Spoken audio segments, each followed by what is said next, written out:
Done played 2 games, guys, and it's time for us to get back on the winning track. And we haven't played well in the last 2 games. And when you don't control the line of scrimmage, when you have penalties, when you have missed assignments, when you have tackling, and you don't tackle well, but those things are the reason why you lose football games. And it's where we are beating ourselves.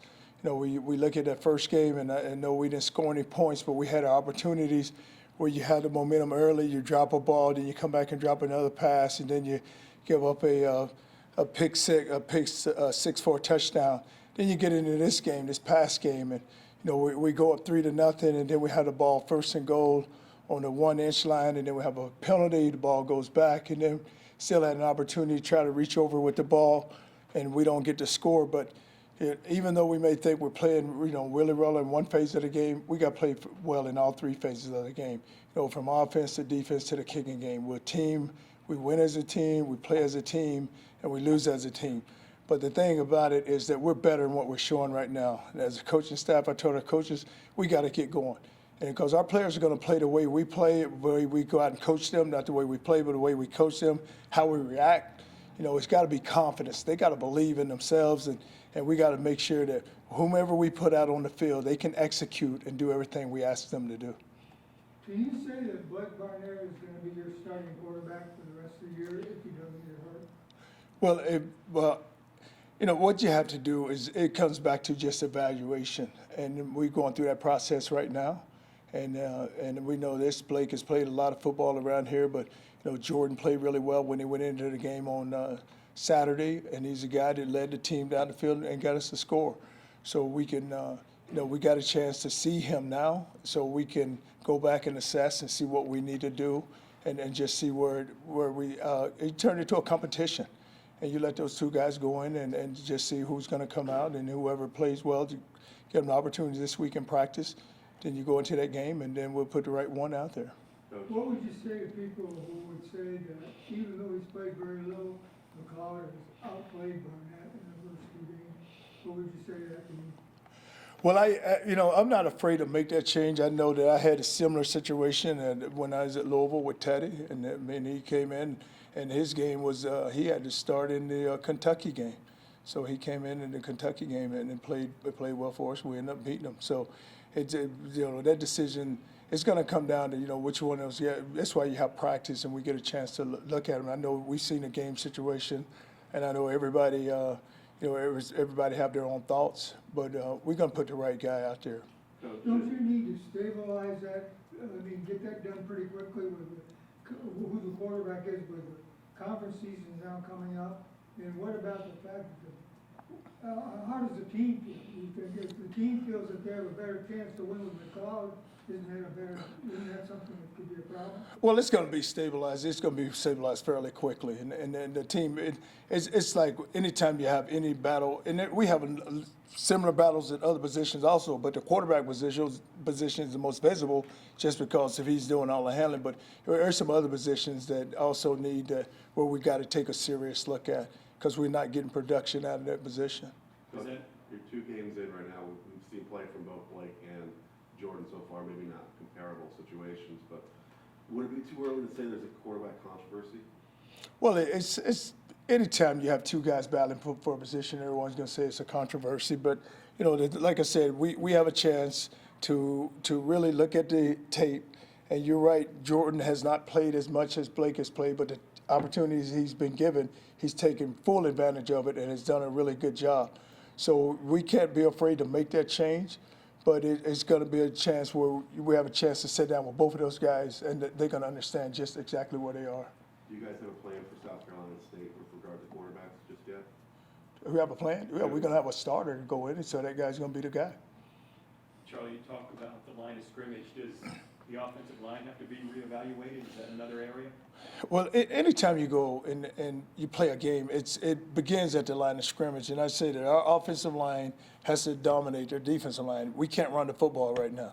And so when you don't run the football and you make yourself one-dimensional, then it put added pressure on a quarterback, because now all of a sudden if you can't run the ball, now we got to throw it. So now they can bring their outside speed and they rush us, and now they can get the sacks and the quarterback gets hit. But I always say that. Then you also look at, we got to win at the wide receiver position. When their DBs come up and they get in press coverage, we got to win outside. And guys got to get open. And when we throw the football, we got to have a chance to go catch it. We've seen guys, we had a couple of times there Saturday where guys was running wide open, but, the opportunity, there wasn't always guys running wide open. So when they're not running wide open, can we win? Can guys get off of press coverage and beat a guy one-on-one, and it allows, a free lane there to throw the ball? On Johnny's touchdown, he beat the guy, gave a guy a move, then he came back underneath and he beat the guy and he's open. And then Wilcox, they're trying to play man coverage on us, and we was able to make a rub and get him to the outside. But we have to win there. And I tell our DBs the same thing. When we cover their wide receivers, we had to win at the line of scrimmage. The game's played at the line of scrimmage. We had to win at the line of scrimmage. And that's where we're not doing a good job right now. Is there a chance that the left tackle situation will be addressed between Billy Atterbury and Josh Blanchard? Well, it's going to be, like I said, with a whole lot of positions, they're going to be addressed, and that's one. When we talk about our offensive line, that's a position that's got to be addressed. And, everybody's, you look at it, and they get a chance each and every day where we go against our defensive front. So when we go to one-on-ones and, whether it be run blocking and pass pro, some of those guys are getting beat. So we got to give other guys opportunities. In that defensive line, you mentioned winning at the line of scrimmage. I mean, they did that quite a bit on Saturday afternoon. Talk about what that defensive line has brought for you. Well, with the addition, what's been good for our defensive line, you get Slade, who comes in as a grad transfer, so he's playing very well for us. And Kegler had a big game on Saturday, which we was waiting for that to happen for him, because he was in practicing very well. And even Kurt Livingstone, what we've been able to do with Kurt is that because the way Slade has come on, we've been able to move him around so he can go inside. He's not very big, but he's very quick inside, so he can go in and play the 3 position for us, and then leave Slade outside to rush from the outside.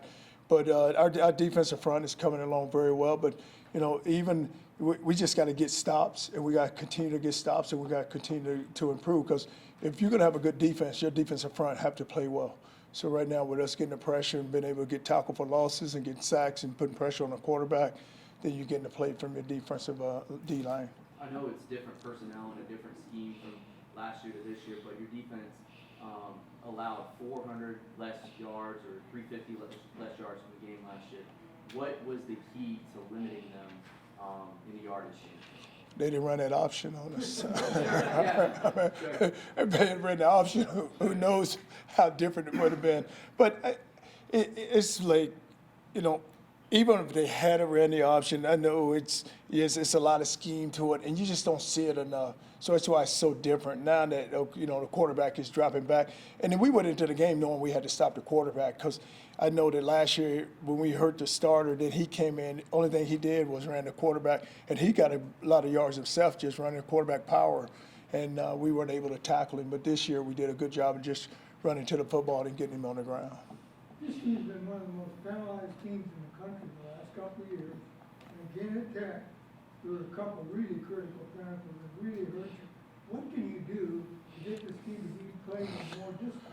Well, the thing that killed us, the thing that got us at Tech was the one with the false start, and then that really hurt us. And then we was coming off, we got another false start. And that's what I tell our guys, we're not good enough to just give yardage away. And, the interference call was a good call because we grabbed a guy on the interference call. But, and I told someone the other night, I said that a lot of times I think it goes by which school you're at. And I had it with one of our officials. And I said, because sometimes you just look for things. I said that in that game, and I don't ever complain about the officiating, but there's a lot of calls could have went their way too that wasn't called. And so I think that just because of where we are set, and I say that there as officials, and I tell them before the game, if you don't need to talk to me if we ain't gonna call this thing, if we ain't gonna call it, straight up, I don't need to talk to you. Now, if you got your way, and then those are even our conference officials. Those were their officials. They was from the. You had those two back-to-back. Back to base back, penalties yeah. there.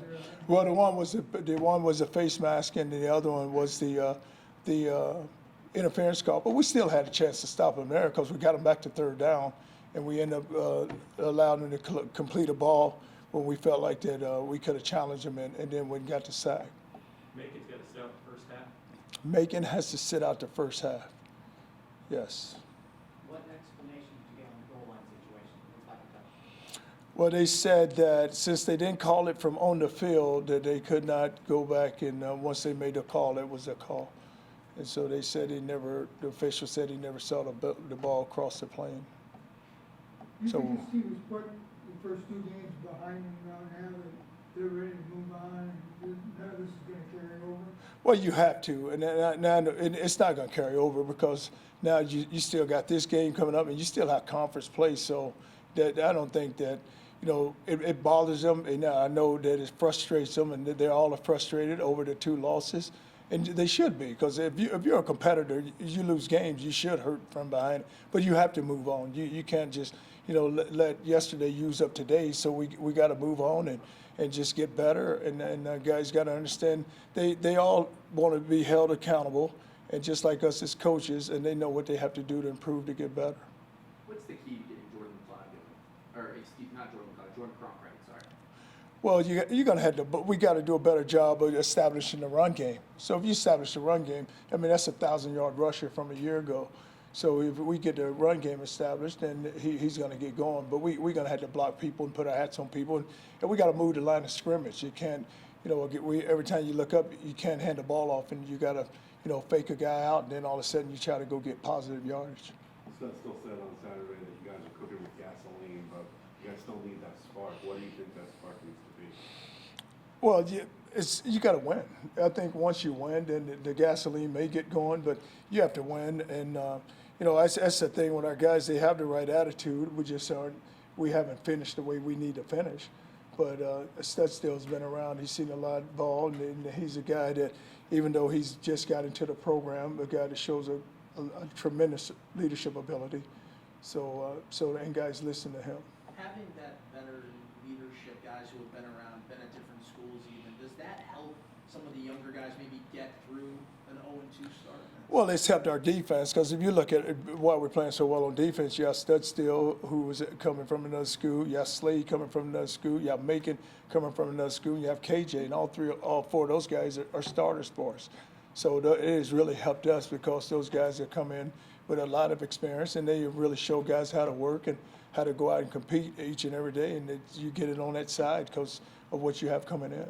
What impresses you about South Carolina State? What do you see? Well, the same thing. We got to go back to stopping the quarterback again. He's a guy that the ball is in his hands a lot, and he's probably a better thrower than what we saw last week, and he can get the ball down the field. Has a really nice receiver. I think he's around 6'3", 6'4". They throw the ball up to him, but we have to be gap sound. We got to take care of our assignment, and we just got to play. We have to go out and play, and we got to play fast. And we have to have some rhythm. We got to have rhythm on offense. We have to have rhythm, be aggressive on defense, disrupt the rhythm on defense. But we have to have rhythm. We have to come out, and we have to get ready from start to finish. We can't come out there and start and just in slow motion. It's just going through the motion. We got to tick, and we got to go, and guys have got to move. And if we get the rhythms established on offense and disrupt the rhythm on defense, then we should have us a good day. You and Buddy Q go back to Coach Holtz's staff, right? Yes. So I know Buddy. We were on the staff together at South Carolina, and Buddy had been a long-time high school coach there with a lot of success and won a state championship, and then has his alma mater there, South Carolina State. And but he's an outstanding coach and has done a good job of what he's had to work with. Just to clarify on the quarterback, it's going to be during practice this week. What day would you like to have that decision made on? Unfold? Well, it's going to unfold fairly quickly because our two work days are Tuesday and Wednesday. So when you get into Thursday is now we're just reviewing the plays. We're going back through and where guys knowing exactly what they have to get done. So it's gonna be done fairly quickly. All right? Thank you, guys.